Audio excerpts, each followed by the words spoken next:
We are here with the Reverend Dr. Jim Melson, who is the Executive Director of the Cornelius Corps. Jim is a longtime colleague of Bill Haley and a friend of the Repentance Project for many years. Welcome, Jim. Thank you very much, Christy. Great to be with you. Vocationally, I'm an ordained pastor in the United Methodist Church. I served several local churches in Virginia for 19 years until having a more focused sense of calling around racial justice and reconciliation, and that led to the founding of Cornelius Corps in 2001. For the first 19 years of our ministry, we were based in Washington, D.C., and then relocated here to Richmond, Virginia in 2020.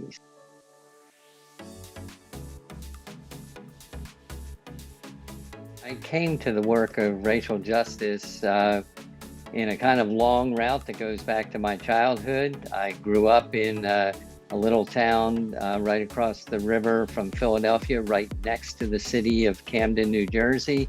At that time, in the 1960s, our town was all white, and the city of Camden was predominantly Black and Latinx, and we were taught to fear non-white people. And I remember thinking that there was something not right about that, but not really being able at that age to put a finger on it.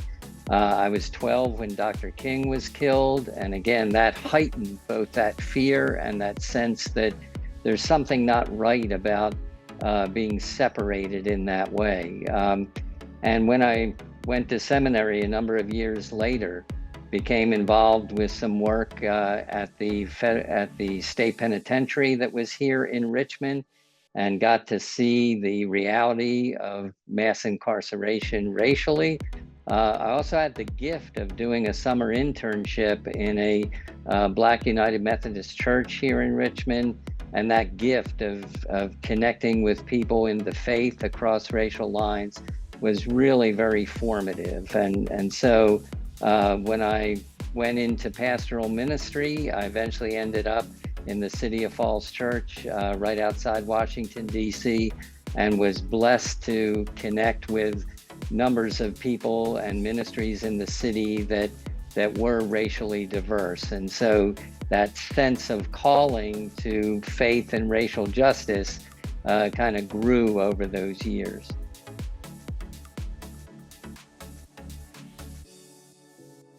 The founding of Cornelius Corps, again, was a part of this journey to connect faith and racial justice. I was serving a predominantly white and affluent United Methodist Church in the City of Falls Church.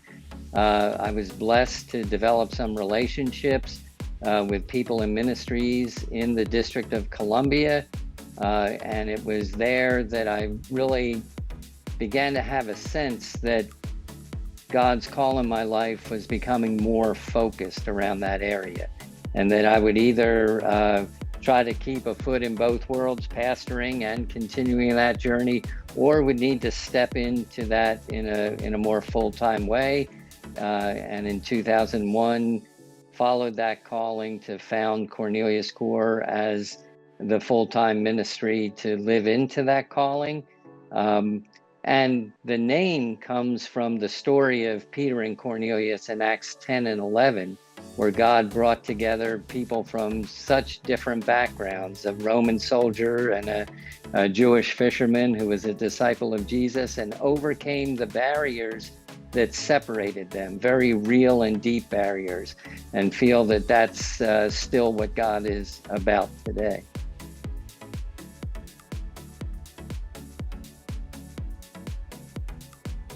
The way we like to put it is that racial justice and reconciliation are essential aspects of discipleship, especially for anyone who has grown up in the United States of America, because race has impacted people's faith life from the beginning of our country up to the present. And so we work with the history of faith and race. We try to bring to consciousness those realities of our country's racial history that have impacted not only the nation as a whole, but the church in particular. And to see that that very often, especially in the white church, there has not been an explicit connection, and in fact, sometimes an opposition between what we say about our faith in Jesus and the way we relate to people across racial lines. So dealing with that history in real and specific ways, and especially the piece of our history around the modern civil rights movement, because we believe that's a great example of a faith-based nonviolent movement for racial justice and reconciliation that made significant changes in our history and still gives us principles and practices to engage in that work today. Journey to Justice is our introductory workshop for working with the modern civil rights movement as an example for how we can apply those principles and practices today. It's 3 sessions. We look at the years 1954 to 1968. That covers the time from the Brown versus Board of Education Supreme Court decision up to the assassination of Dr. King. And what we try to do is give people a sense both of a greater sense of depth of Dr. King's own life and ministry, as well as the thousands of people who were part of that movement and some of the significant leaders whose names have kind of receded into history, but whose gifts and contributions were central to that time. And we hope by doing that, it gives a sense of empowerment for people today, that we're not looking necessarily for the next Dr. King. What we're looking for are people who will apply these principles of faith-based, nonviolent, direct action to our lives and situation today. The way we hope this makes a lasting impact is that it provides a grounding in history. Some of your viewers will be familiar with Jemar Tisby and his work.